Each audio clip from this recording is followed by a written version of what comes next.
신약 성경 누가복음 10장 17절부터 24절까지 말씀을 봉독합니다.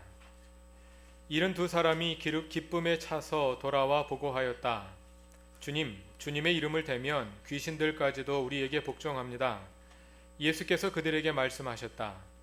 사탄이 하늘에서 번개불처럼 떨어지는 것을 내가 보았다. 보아라, 내가 너희에게 뱀과 전갈을 밟고 원수의 모든 세력을 누를 권세를 주었으니 아무것도 너희를 해하지 못할 것이다.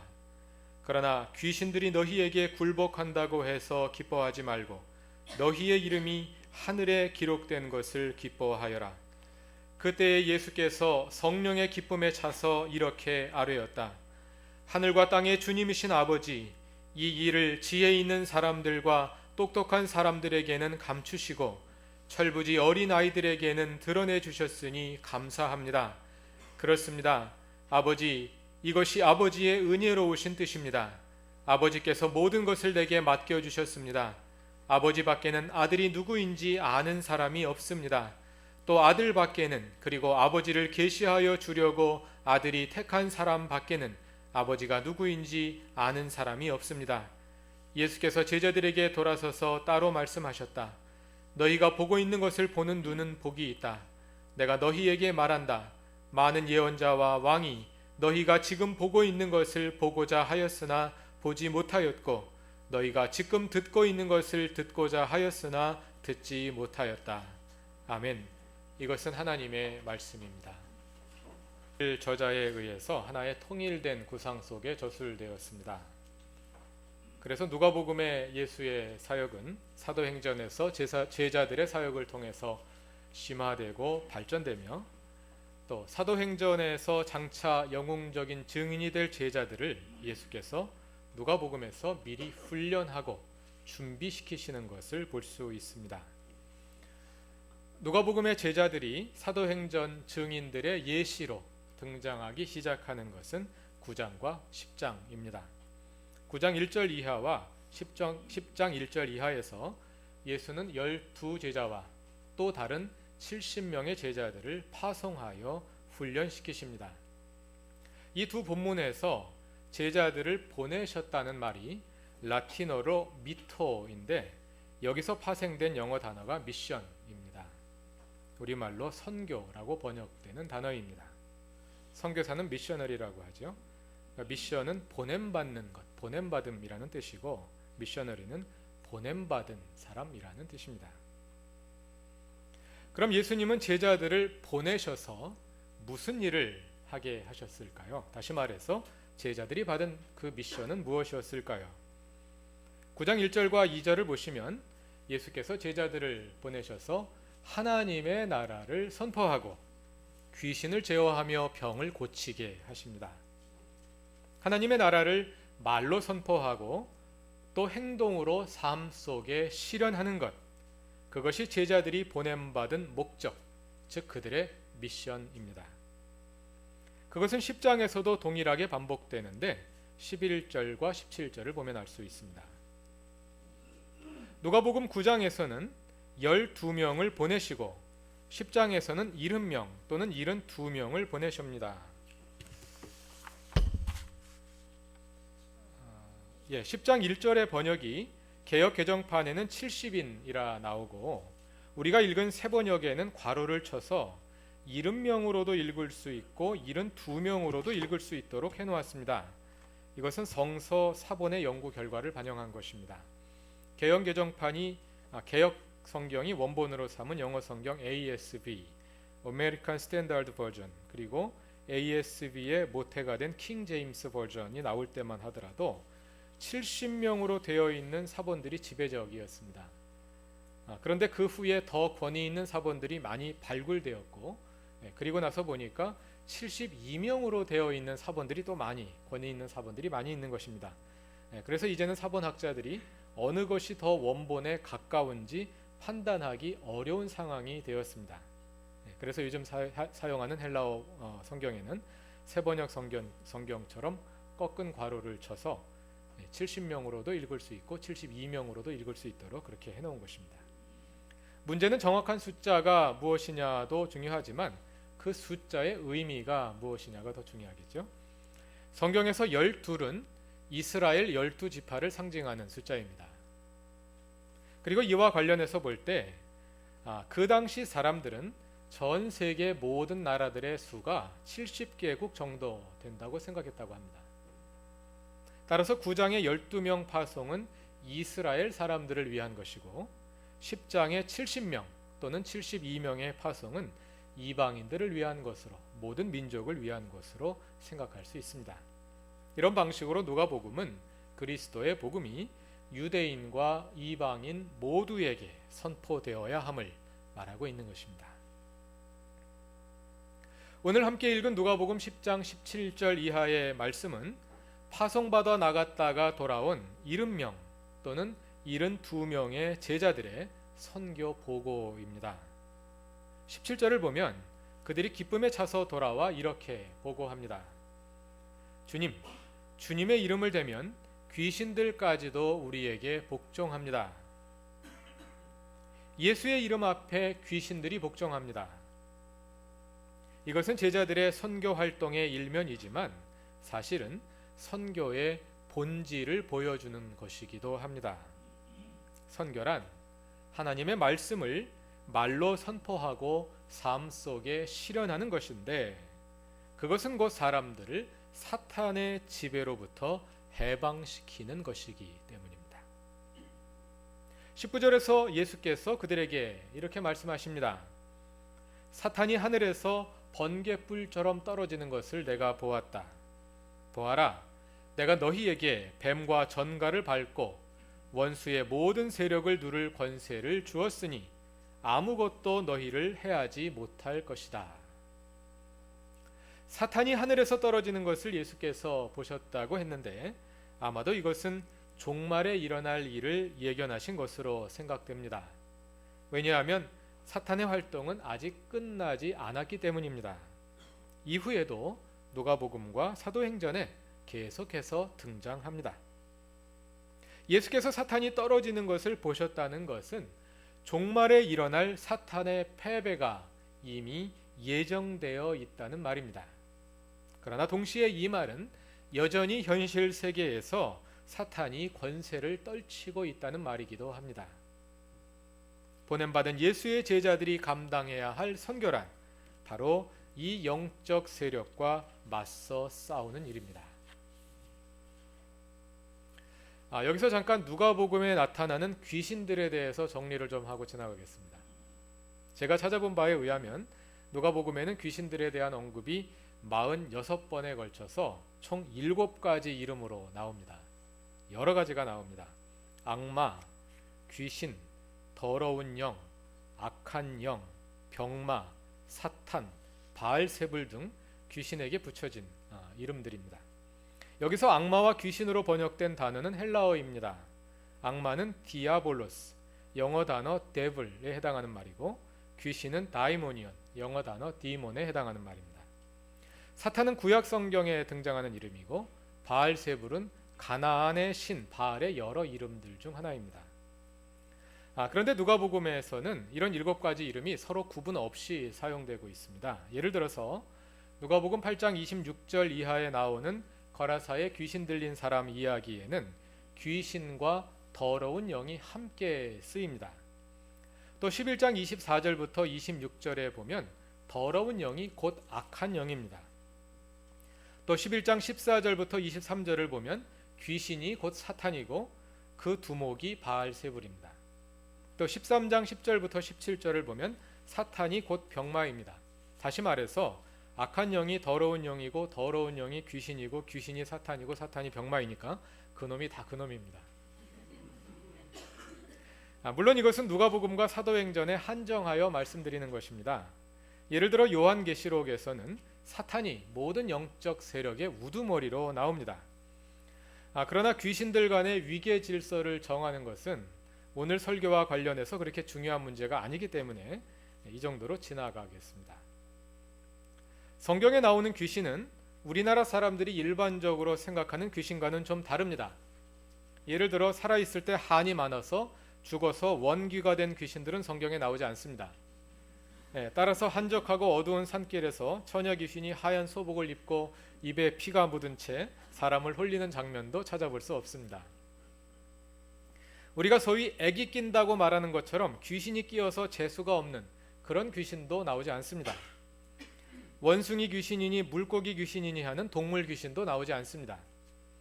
조상이 죽은 후에 혼령이 되어 3, 4대에 걸쳐 집 주변을 떠돈다는 생각도 구약 성서에서 사울이 사무엘의 혼을 불러낸 한 가지 예외적 사건 외에는 비슷한 것을 찾아보기 어렵습니다. 우리가 가지고 있는 귀신 개념과 성경에 나오는 귀신은 많이 다릅니다. 성경에서 특히 복음서에서 예수가 쫓아내신 귀신들은 그런 혼령들이 아니라 원귀들이 아니라 하나님께 대항하는 거대한 악의 세력입니다. 그런데 이 악의 세력은 영적 세력이면서 동시에 현실을 지배하는 세력이기도 합니다. 서구의 신학적 세계관에 영향을 받은 현대 기독교인들은 영적 세계를 현실 세계와 공간적으로 구별된 별개의 영역으로 생각하는 경향이 있습니다. 영적 세계에 대해서 설명하는 책들을 보면 현실 세계를 동그라미로 그리고 영적 세계를 별개의 동그라미로 그려서 두 개의 세계가 서로 떨어져 있는 것으로 이렇게 상상하는 경향이 있습니다. 그러나 성경은 영적 존재들이 다른 공간에 있는 것이 아니라 바로 인간의 현실 속에 들어와 활동한다고 말합니다. 예를 들어 거라사의 군대 귀신 이야기를 보면 귀신들은 사람이든 짐승이든 어떤 몸속에 들어가서 활동하는 것으로 그려집니다. 밖에 나가 있으면 별 힘이 없습니다. 병이 드는 것도 귀신의 작용이라고 생각을 했습니다. 그래서 누가복음에도 보면 병을 고치는 것과 귀신을 쫓아내는 것이 근본적으로 구분되지 않는 것을 볼 수 있습니다. 물론 이것은 성경만 가지고 있는 독특한 가르침이 아니라 그 시대 사람들이 일반적으로 가지고 있었던 고대의 세계관, 즉 시대적 사고방식입니다. 따라서 그 시대적 사고방식을 복음의 본질과 동일시하여 병이 들었는데 의사를 찾아가지 않고 기도원에 가야 한다는 식의 주장을 하는 것은 옳지 않습니다. 시대적 세계관과 복음을 혼동하는 것입니다. 그보다도 그러한 세계관의 틀 속에서 전달되고 있는 본질적인 메시지를 찾아낼 필요가 있습니다. 누가복음을 비롯한 복음서에서 우리가 주목해야 할 것은 귀신을 쫓아내는 행위가 하나님 나라의 구체적인 실현으로 이해된다는 사실입니다. 이것과 관련해서 우리는 9장과 10장에서 반복해서 쓰이고 있는 두 단어에 주목할 필요가 있습니다. 그것은 능력과 권능, 헬라어로는 디나미스와 엑소시아, 영어로는 파워와 오소리티로 번역되는 어휘입니다. 누가복음 9장 1절을 다 같이 찾아봅시다.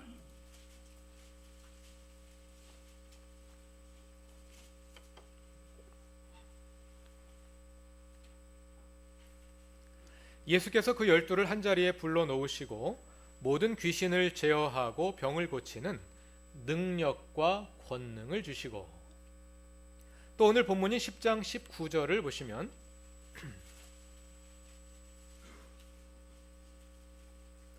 보아라, 내가 너희에게 뱀과 전갈을 밟고 원수의 모든 세력 디나미스를 누르는 권세 엑소시아를 주었으니 아무것도 너희를 해하지 못할 것이다. 능력과 권능 또는 세력과 권세, 같은 말의 번역입니다. 두 단어가 반복되고 있습니다. 여기서 능력, 디나미스란 기적적인 능력, 귀신과 싸워 이기는 힘, 세력, 권력 등을 의미하고, 권능 또는 권세는 세상에서 누리는 권세, 말씀의 권위, 통치권, 지도력, 무슨 일을 할 수 있는 권한, 이런 것들을 의미합니다. 이러한 어휘들의 사용을 통해 분명해지는 것은 우리가 지금까지 확인한 것처럼 귀신들을 쫓아내는 죄자들의 사역이 두 권세의 충돌, 그리고 이를 통한 하나님의 나라, 즉 하나님의 다스리심의 실현으로 기술되고 있다는 사실입니다. 귀신을 쫓아내는 그 현장에서 하나님의 권세와 사탄의 권세가 충돌하고 있는 것입니다. 권력의 문제, 권능, 권세, 능력 이런 것들의 문제라는 것입니다. 예수의 보내심을 받고 나가서 제자들이 수행한 선교 사역의 본질은 이 땅을 지배하고 있는 악한 영적 세력을 몰아내고 하나님의 다스리심을 그곳에 실현하는 것입니다. 말하자면 선교란 하나님과 영적 세력 사이의 싸움입니다.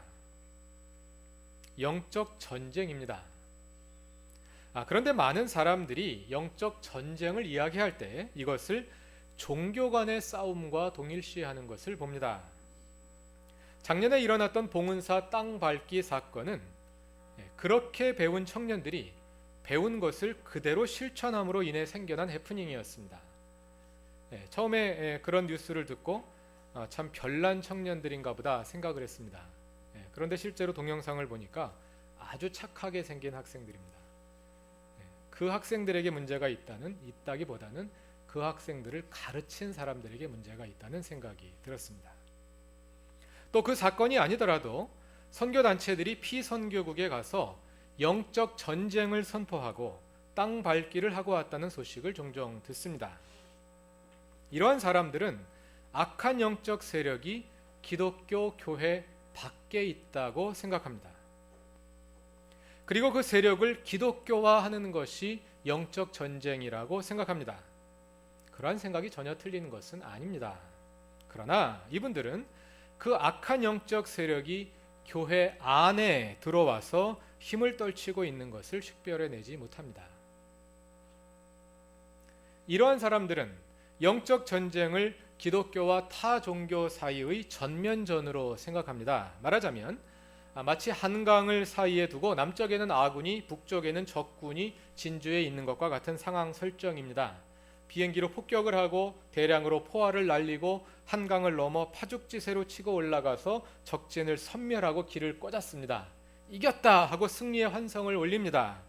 그러나 고개를 돌려보니 아군 진영이 적의 게릴라들로 인해 초토화되어 연기가 모락모락 올라가고 있는 것입니다. 영적 전쟁은 기독교와 타 종교의 싸움이 아니라 하나님과 사탄의 싸움입니다.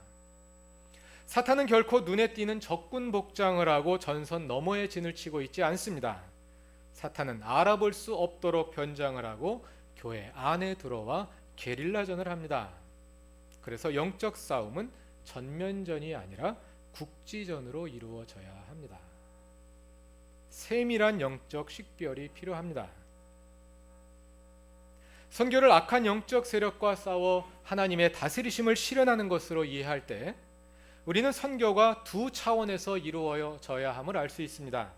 하나는 이 세상에 나아가 하나님의 다스림을 선포하고 실현하는 것이며, 다른 하나는 우리 안에 들어와 있는 악한 영적 세력, 즉 세속과 싸움을 계속해 가는 것입니다.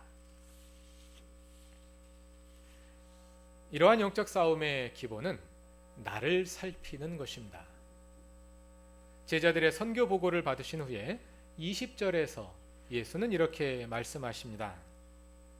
10장 20절을 보면, 그러나 귀신들이 너희에게 굴복한다고 해서 기뻐하지 말고 너희의 이름이 하늘에 기록된 것을 기뻐하여라. 너희가 한 일로 인해 기뻐하기 전에 너희가 누구이냐로 인해 기뻐하라는 것입니다. 나를 지키지 못한다면 싸움에서 이기는 것이 무슨 소용이 있겠습니까? 하늘에 이름이 기록된 하나님의 자녀들로서 우리의 정체성을 분명히 인식하고 그것을 우리의 삶 속에 실현할 때 진정한 선교를 수행할 수 있을 것입니다. 계속해서 21절 이하에서 예수께서 기도하시는 것처럼 하나님의 보내심을 받아 우리가 감당하는 선교는 우리의 지혜에 근거하지 않습니다. 22절 말씀처럼 오직 하나님께서 가르쳐 주시는 대로 따를 뿐입니다. 그리고 17절에서 제자들이 보고한 것처럼 오직 예수의 이름으로 하는 것입니다. 그것은 어떻게 선교할 것이냐, 즉 선교의 방법과도 관련이 있습니다. 능력과 권능으로 악한 영적 세력과 싸워나가야 하는데 그 능력과 권능이 무엇이냐입니다. 우리는 누가복음 8장과 9장을 읽어 내려오면서 능력 있는 그리스도로서의 예수에 대한 인식이 십자가와 부활을 통해 교정되는 것을 확인한 바 있습니다. 그리고 나서 다시 10장으로 넘어와서 그 십자가의 능력과 권능으로 귀신들을 쫓아내는 제자들을 보게 되는 것입니다. 이제 그 능력과 권능은 누가 더 크냐를 놓고 싸우는 세상의 그것이 아닙니다. 그것은 십자가의 능력입니다. 십자가를 지고 고난당하고 죽는 것입니다. 그리고 하나님의 능력으로 다시 살아나는 것입니다. 예수의 제자된 우리 그루터기 교회도 그분의 보내심을 받아 그 선교의 사명을 잘 감당하길 원합니다. 한편으로는 하나님의 다스리심에 우리의 삶을 온전히 내어 맡기고 우리가 살아가는 삶의 현장에서 그 다스리심을 실현할 뿐 아니라 국내외에서 전문적으로 선교 사역을 감당하고 있는 선교사들을 후원하는 일도 더 잘 감당할 수 있기 바랍니다. 우리 교회도 범위와 규모는 작지만 해외와 국내에서 선교 활동을 하시는 분들에게 후원금을 보내고 있습니다. 그러나 이 일이 내가 잘 모르는 사이에 그저 교회 재정에서 매달 얼마가 빠져나가고 어쩌다가 그중 몇 분으로부터 선교 보고를 받고는 또 잊어버리는 그러한 정도에서 머물지 않았으면 합니다. 새해에는 선교사들에게 더 관심을 갖고 더 적극적으로 더 구체적으로 그 일에 참여할 수 있는 길들을 모색하려고 합니다. 우리가 그분들을 돕는다기보다는 우리가 해야 할 일을 그분들이 대신하고 있는 것입니다. 그런 점에서 그분들이 무슨 일을 하고 있는지 좀 더 알고 또 선교지로부터 배우는 노력도 있어야 할 것으로 생각됩니다. 우리는 모두 이 땅에 보냄받은 사람들, 미셔너리스, 즉 선교사들입니다. 주께서 우리를 이 땅에 보내신 이유는 무언가 우리를 보내시면서 기대하시는 일, 즉 미션이 있기 때문입니다. 우리 모두 그 미션, 그 사명을 잘 감당하는 작고 큰 선교사들이 되기를 기대합니다. 다 같이 기도드리겠습니다. 하나님, 우리를 이 세상에 보내심을 감사합니다. 하나님의 보내심 받은 자로서 하늘의 시민권을 둔 자로서 분명한 인식을 가지고 이 땅에 선교사로 살아가게 하옵소서. 십자가의 능력으로 이 세상의 권세를 이기며 하나님의 다스리심을 내 속에 그리고 나의 삶의 현장에 실현하게 하소서. 우리를 대신하여 전문적인 선교 사역을 수행하시는 분들이 있습니다. 우리도 그 사역에 참여하고 배우게 하옵소서. 예수님의 이름으로 기도드립니다. 아멘.